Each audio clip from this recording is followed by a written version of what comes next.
Hebrew had an issue too. And he was telling me that, people think that. Shout out to Hebrew. Shout out to Hebrew too. That's it. Hoover this, Hoover that. We talked about this the other day too, yesterday. And people feel like because you picked a religion and you found the religion, you couldn't be a Hoover. He sent me a situation and I explained to him. I said, listen, bro. Your personal religion and your personal beliefs are your personal beliefs. But you still okay. And your gang, it's a whole different story. So now this is what you have to do. I've seen a couple of niggas do that in prison. This is what you have to do. You have to say, okay, well look, I love the Lord and I love the gang. You have to weigh. I was gonna say, how do you go about it? You have to weigh it. Which one is you gonna be more dedicated to? This is why they say that I believe in you gotta sacrifice in every situation that you do. You have to. And that even come down to your religion. Let me just show you what I had to do in my situation, because my situation was kind of drastic. You know what I'm saying? I had to figure shit out. And what did you believe? What was your beliefs at that time? This is what I'm trying to explain. I was telling you the succession of everything, because it all came up with the homie, right? Because the same thing he practiced. See that star? David. You see him right at the top. So the journey that he's on already been on there, right? So the thing about it is that, you know what I'm saying, what I had to do was I had to make the same decision that everybody else had to. And it kind of like was reinforced by, you know what I'm saying, with, you know what I'm saying, the homie Hoover Booth 107. He's a devout Muslim, but he had to decide what he was going to be and who his faith was going to be to first. And he chose Hoover, but he never stopped being a Muslim. The homie from St. Louis. And he called in about what? He called in about the homie Hebrew. Remember? Hoover, right. He called in, you know what I'm saying? And you know what I'm saying? What he was saying is absolutely correct. No. And that's the cutoff point. But before that point, you have to decide which one you're going to be. You know what I mean? You can't serve two masters. You know what I mean? God is telling you, the Bible is saying don't kill, right? But Hoover's telling you, if he an enemy, nigga, you better go kill him or we gonna kill you, nigga. What you gonna do? I'm Hoover though.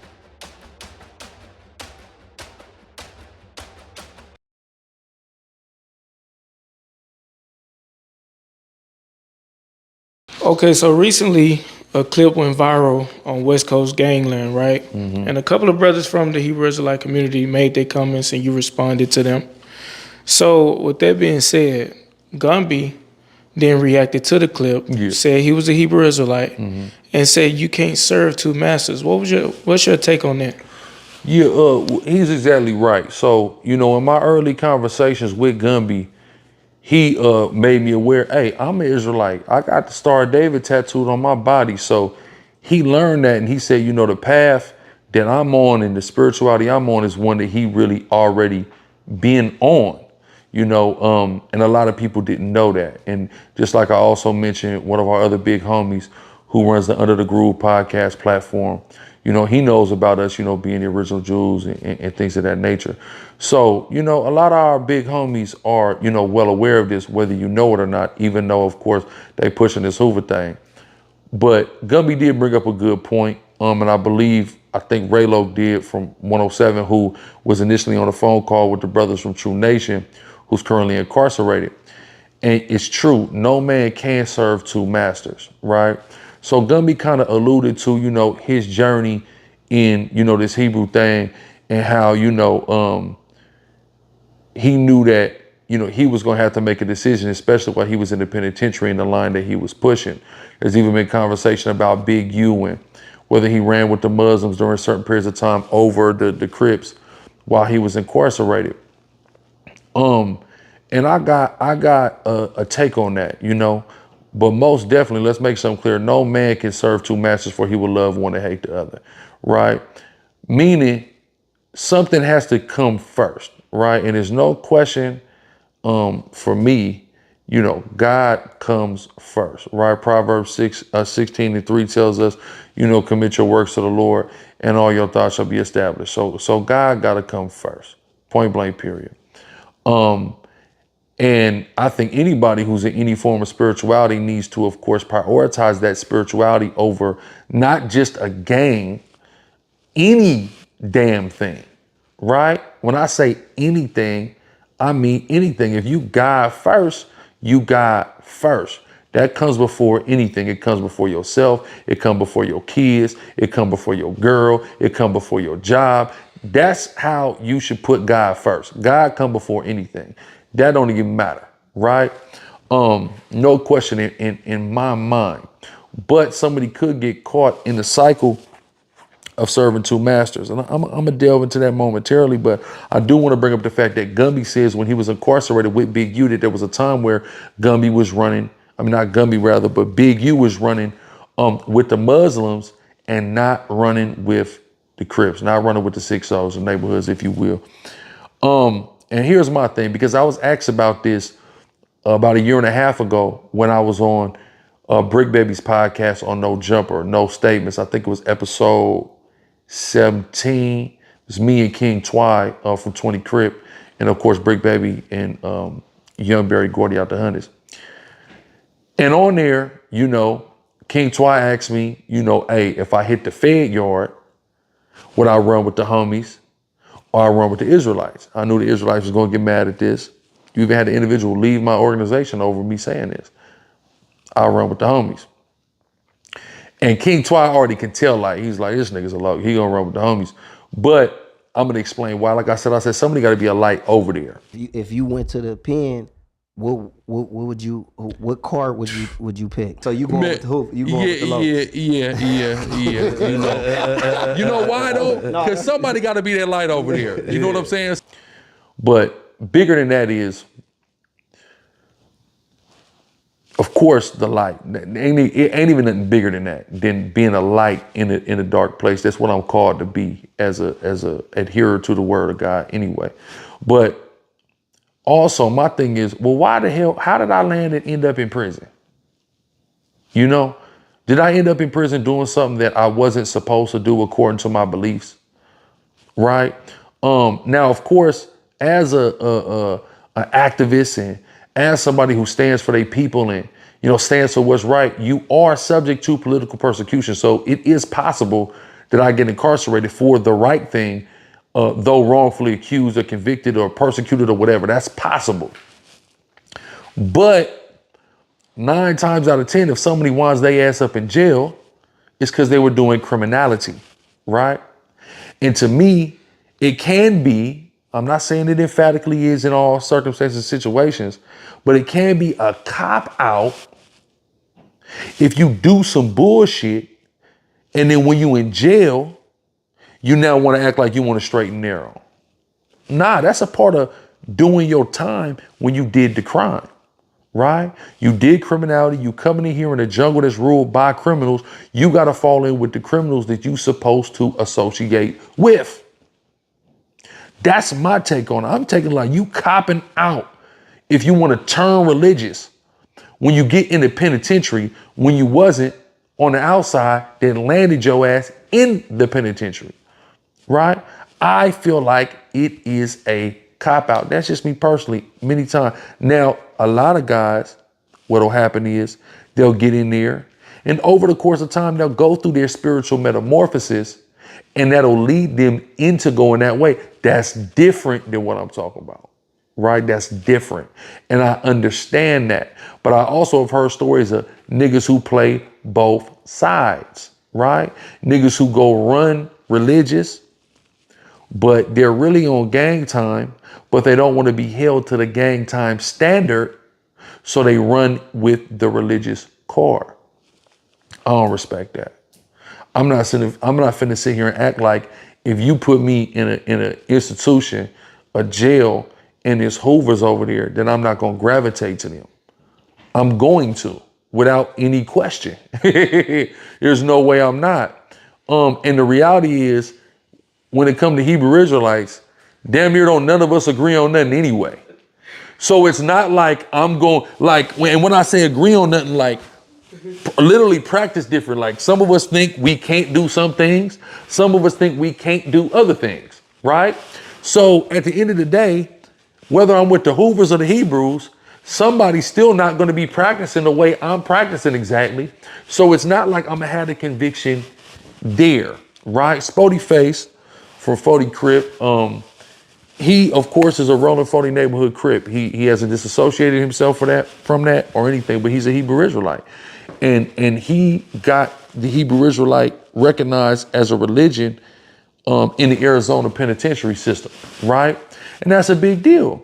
And guess what? The same way the other inmates can go to church or they can go to Jama or whatever and still run with whatever car they run with, somebody can still practice being an Israelite, practice the Torah and things of that nature without having to denounce they homies or, their background. But I want to now delve deeper into the servant to masters thing.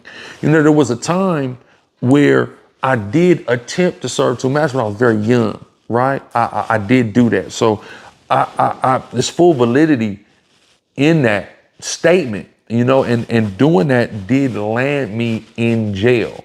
It made me a convicted felon. But again, I was a very young man. So I began to learn this information on the Saturday on August 3rd, 2008. I'm 17. I turned 18, a little under 3 months after that.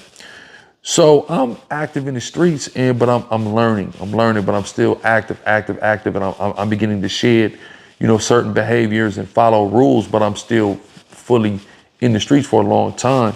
For about 2.5 years before I really immersed myself fully in being a Hebrew, I get myself around fellow believers and begin to practice and teaching and things of that nature. But after about 6 months of that, I left where I was at. I had went back to Washington. I left back from Washington, went to California, specifically to visit California in San Diego County. And, I got my homies that's there. So we start, I was out there. I was so in the streets during that time. So during that time, I was gangbanging 6 days a week and I was teaching the Bible 1 day a week. And during that time, I was dead wrong because I was trying to do both things. And those two things, they certainly don't harmonize. To be actively, offensively, gang banging, committing crimes in conflicts with entire rival factions, things of that nature. That's something that you cannot do while you're supposed to be living out the word of God. 1,000,000,000%. That's something that you're not supposed to do. I definitely was off into that. And, the incident that I ended up getting locked up for was a huge wake up call for me before I got locked up, because the incident occurred in July of 2012. I didn't go to jail for that situation till January of 2013. So it was 8 whole months before I actually end up going to jail, right? 8 whole months. So when the situation happened, I was with, my crime meet, two of my little homies, Hayes and Knuckles. And, I went to rob somebody. And somebody who was a drug dealer, he had pulled up, it was a white kid. He had pulled up to a high school. I was near a high school at the time. At the time, I'm 21, 22, yeah, 21, I'm 21. So that night, I'm down bad, me and the little homie down bad.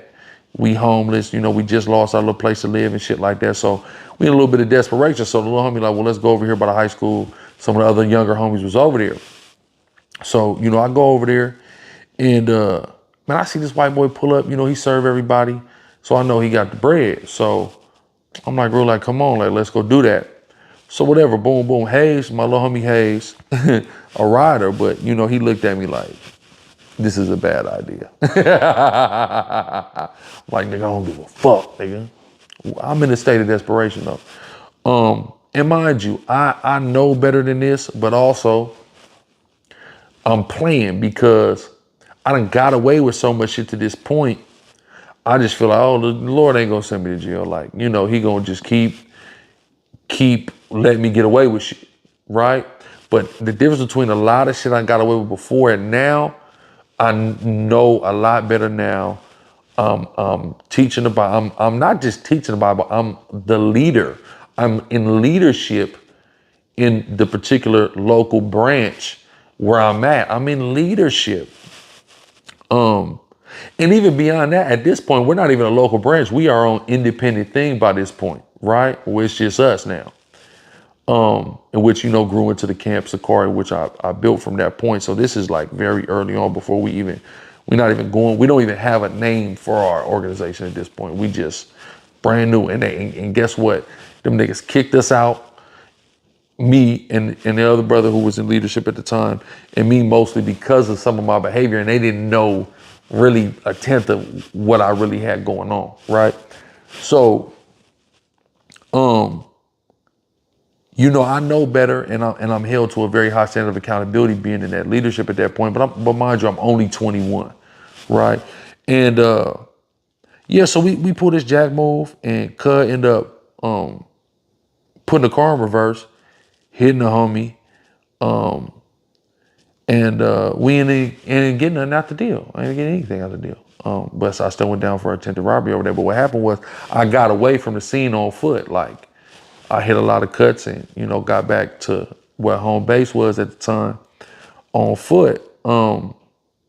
So that's when my wheels start turning. I'm like, damn, fool, like, you just put yourself in some bullshit. Like, and it wasn't gang banging. That was just, yeah, my homies was with me, and I guess you could put that in the realm, in the consideration of gang banging. But really, that just was, you know, me doing some shit and really kind of coercing my homies into it.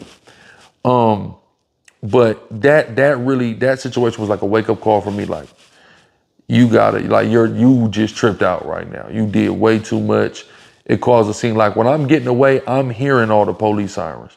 They said it was probably a dozen police cars that pulled up to the scene when that situation happened, because where that high school's at is really like upper scale area of the city.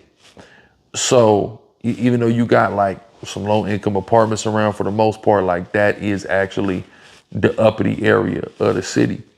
So they came, and I'm hearing them, and I'm skating, but I'm like, damn, fool, I tripped out. So in the midst of all that, I just start thinking like, man, I'm kind of tripping, and that kind of got me on the straight and narrow. But I'm gonna flash forward all the way to December. See, now going to December,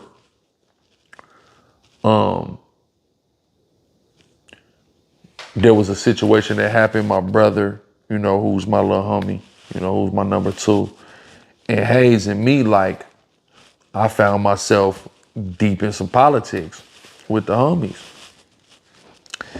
And, you know, after I just, that last 8 months in between that April and December, I really was on the straight and narrow. I kept myself pretty much on the straight and narrow from entrenching myself off into politics like that.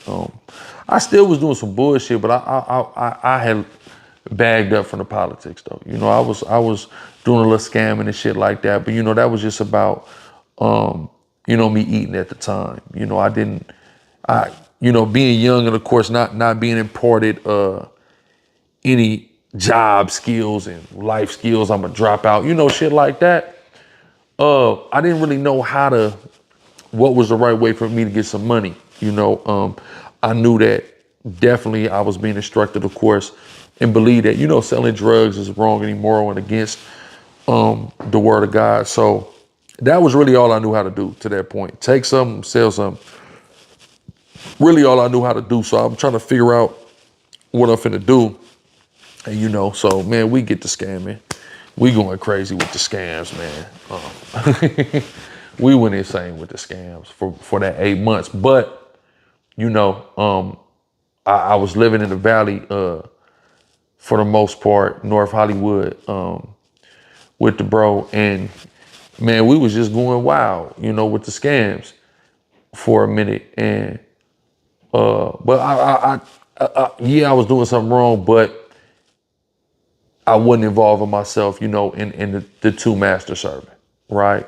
And me feeling so deeply obligated to the set that I had to go and get in the activities. So flash forward to December, you know, a lot of shit that happened around that time in December. A lot of shit happened during that time, you know. But you know, I had got a new spot, you know, me and the bro got a new spot. You know, we got a new spot, we got a new whip. We was going crazy. And somehow, some way I find myself back at it. feeling this obligation, you know, and you know, I felt like not only was some politics, but it was like some dirty politics going on. You know what I'm saying? With my little brother, he was doing the dirty politics. I'm gonna be honest with you, and yeah. So then I realized when I was doing it, like, bro, why the fuck are you even like? Why are you doing this right now? Why are you even inserting yourself in this situation, bro? Let these little niggas have it, you know. But so I tried to, but it was like, man, I had already got my hands dirty again. So shortly after that is when the warrant went out for my arrest from the incident that happened in April. So I knew that was God. I knew that was God. And you know, a few weeks after that, I get locked up. I'm going to teach the Bible. And you know, from going and teaching in different confrontations, the police make contact with you down there. And what happens is, you know, when they make contact, they just, you know, they write your name down. And then, you know, 9 times out of 10, they go put that in the system and be like, okay, well, yeah, he be over here on these days. So he got a warrant. Let's go get him. This in January 2013. So boom, feel me? They swooped down on me, picked me up, locked me up, whatever. And I'm just like, fuck, you know, I'm just like, fuck, because now think about this. 8 months, there's no warrant out for my arrest. There's none, right? Now, there was a collaborative effort with different San Diego sheriffs that how this ended up. So let me backtrack a little bit. So, you know, we run amok, scamming it up, you feel me? And I'm not gonna even get specific on the type of scams, because a lot of people, like, you're not even gonna understand, right? And you don't need to, and I don't need to divulge, right? But we running it up, nigga, and like, so boom, we go on a tear. We go on a dumbass tear. And you know, there's a little grimy little lot, real niggas in the street know, in LA know about, you know what I mean, a little lot in the valley down there in Baquama and Sun City called Statewide. Shout out Statewide Auto Sales, you feel me? You got 30%, you don't need no proof of income. You come with 30% of the value of the car down, they letting you pull off in whatever dumbass shit. Matter of fact, let me see if Statewide still open. It'd be a crime if Statewide ain't open still. Hold on, Statewide Auto Sales, Sun Valley, California. It's still open. It's still open. Yeah, man, Statewide still open, man. Listen, you know, they probably look, no job or credit needed. Bring California ID and debit card warranty included. They got an A+, nigga, from the BBB, nigga. Look, nigga, I'm just gonna look on the inventory real quick on Verge. Look. Oh, they got bullshit. They got a Chevy Malibu. Okay, there we go. You feel me? A little 2023 Benz truck. All Benz trucks, Chargers. You know, they got shit up there. Little Benzes, you feel me? They got shit up there. So we go to the lot. We ran up. I remember that we stayed in San Bernardino. We stayed in San Bernardino. I remember this night because I talked to Alshon, Highshine Martin. Y'all know him now, dudes Hoover. I talked to him this night. It's right before he get locked up, because he get locked up around this time in 2012, like November, December 2012. And grow like, I talked to him, but yeah, that night we in a Motel 6, like in like, not San Bernardino, we in like Van Nuys somewhere. We counted like 17,000 on the bed. We want to put like 10 down. We want to put 10 down, boom, got to 750. Midnight Blue 750, stupid, nigga. On Hoover, stupid. And what happened? So we got like 7 racks left. Nigga, we pull up. It's a spot in San Diego Lemon Grove, the Lemon, where like by where the trolley is. Back in that time, this 2012, end of 2012, it's a barbecue spot over there. Now I think it's like a wing spot, but it used to be a barbecue spot. This nigga from Arkansas ran it.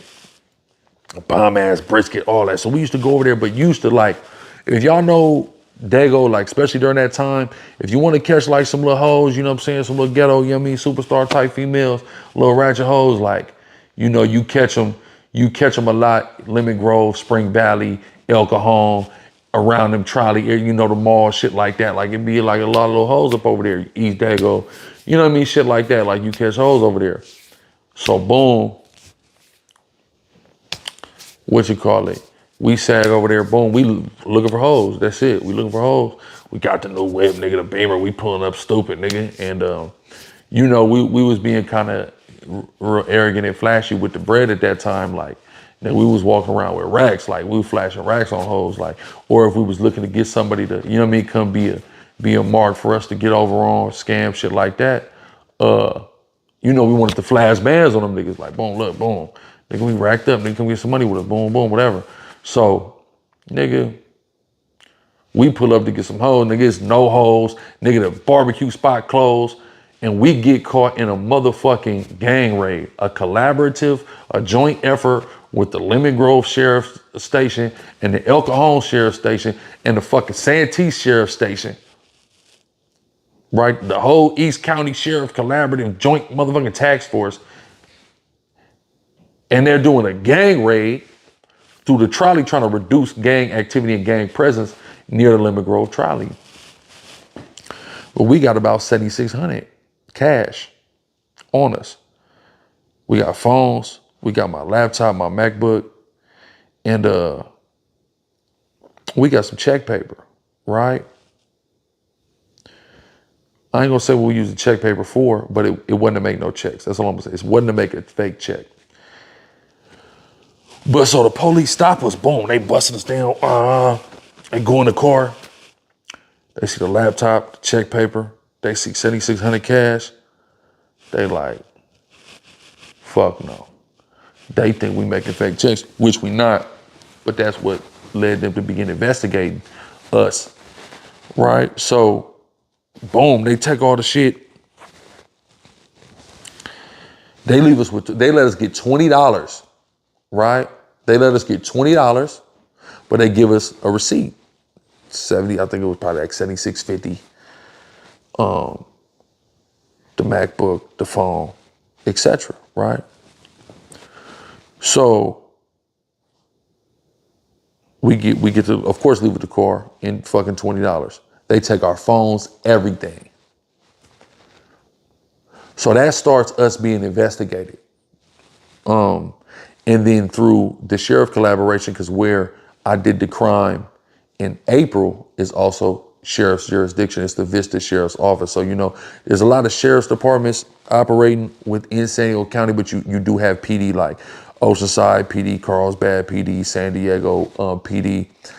But a lot of other cities got just the sheriff's station, right?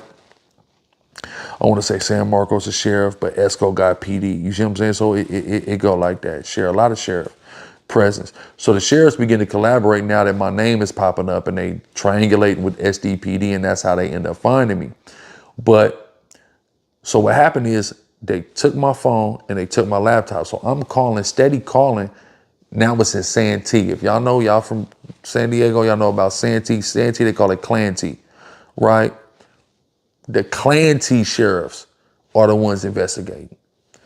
They want to get a nigga, for sure. Nigga with all this money, flashing, Beamer, all the shit they hating anyway. So, like, I'm steady calling every week. Like, bro, I'm trying to get my computer and my fucking phone back. I had to go get a Cricket phone. I ain't got no computer. I get active on the computer. Plus, again, we are teaching the Bible at the time. I got to edit my video, put my videos out, all the shit. So, nigga, they call me. We in LA. I'll never forget this. We in LA. We in Ladera Heights. We right there. We right there. About to pull up by the Magic Johnson Starbucks.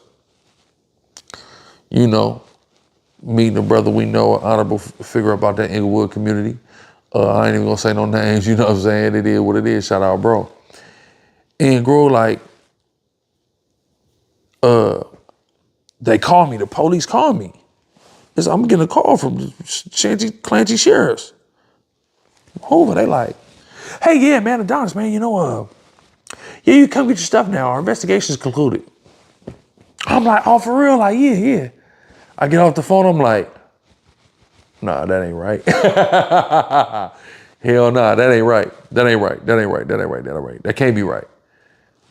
Nah, that sounds a little too good to be true. So I pull my phone out. I pull up the San Juan County warrant lookup, put my name in. I got $100,000 warrant, attempted robbery, false imprisonment with violence, vandalism over $400. I say, yeah, you niggas want me to come into your office to pick my shit up so you can lock me the fuck up.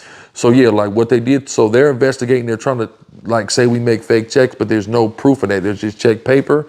And in my computer, they don't have any evidence that there's any counterfeit checks being produced because there never was.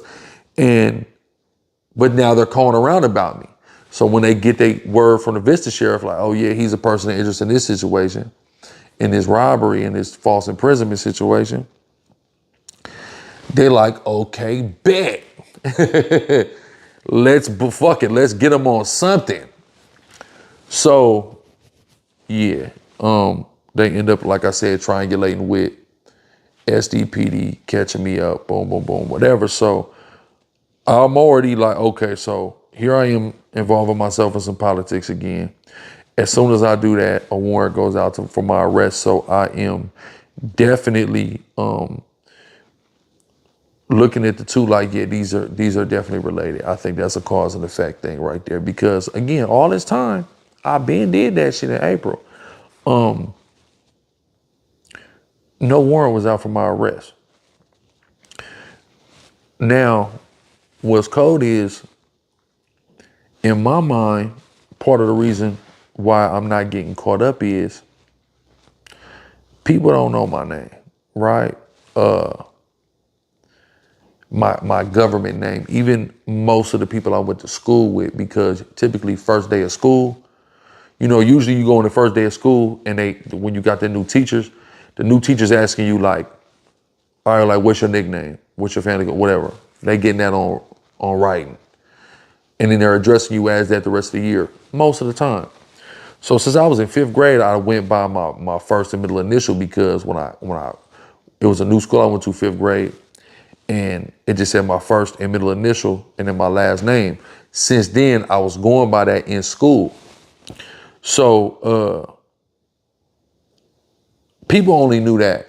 And then people thought that was like a gang nickname, and it wasn't. It's really my real first and middle initial, A and C. Even some people thought it was my first and last initial. So a lot of motherfuckers was threw off as to my actual identity. So I did rest easy in that fact, though I did something so hot and fucking reckless, attempted to rob a fucking white person broad daylight. That really wasn't. That wasn't my smartest move. On 83rd Street, Hoover, that wasn't my smartest move, or whatever. So, all of a sudden, boom, the warrant go out. So I gotta correlate me re-involving myself from politics for the first time in 8 months, immediately followed by a warrant going out to, yeah, you shouldn't have did that. You triggered that. Now the guy gonna have to show you, you acted like you learned your lesson, then you fucked around and served 2 masters again. You know what I'm saying? So, boom, warrant come out. All right, I'm like, fuck, I'm running around with a fake ID, all kind of shit, like, but they still call me with a fake ID. So, boom. They like, what happened? So they like, whatever, I go to jail. So boom, I go to jail and I'm just like, yep, like, lesson learned. Like, soon as I get to jail, lesson learned. Because mind you, this is my first time really being incarcerated. I was able to, by the grace of God, skate through juvenile, the most I, with me and the homie, Joe, my best friend, when we was 14, they caught us outside like 3 a.m, took us to the sheriff's station. They just put us in a holding cell, just me and Groove. Feel me? And 6, 7 in the morning, nigga, we went the fuck home. You feel me? So that wasn't, you know, did the handcuffs and a little car ride in the cell. That was some bullshit, but it wasn't nothing. It was 4 or 5 hours. You know what I'm saying? So that wasn't shit for real. But really going to jail, I'm like, oh yeah, this is some total fucking bullshit. Like just coming through, going through the process and all this shit. Like, I'm like, yeah, my nigga, like this ain't the spot for me. You feel me? Like at all. So, you know, you just go through it. And, you know, I didn't have to do no lot of time. I hurried up, jumped on my first deal. You feel me? After about a month and a half, you know, jumped on my first deal and, you know, got my little 3 years probation, put on the fucking gang file and shit like that. And, you know, that was it. But that's what showed me. So then getting put on that probation and that probation coming like, okay, boom, like, you know, we don't want to see you having anything indicative of your Hoover affiliation. All right, cool. So I was able to fall back for a while and just focus on my walk with God and getting right. So through that time, that's when, you know, I just got so immersed in the Torah and the teachings and things like that to where I'm set on the master in which that I serve. Don't change the fact that I'm from Hoover or anything else I am, by the way. Because people only want to bring up Hoover. I didn't start being a Haitian when I became an Israelite, none of that. Everything I am or I identify with, I am. It's just, you know, making sure that God is first in my actions and in my deeds. And what that means is not contradicting, not going against the rules and the regulations and the wisdom that God instructs us through the wise men and the prophets that wrote those books.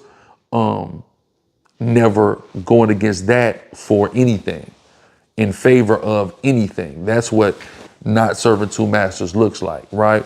So, for example, I believe Gumby used the example of, you know, if the gang says kill somebody, but God says thou shalt not kill.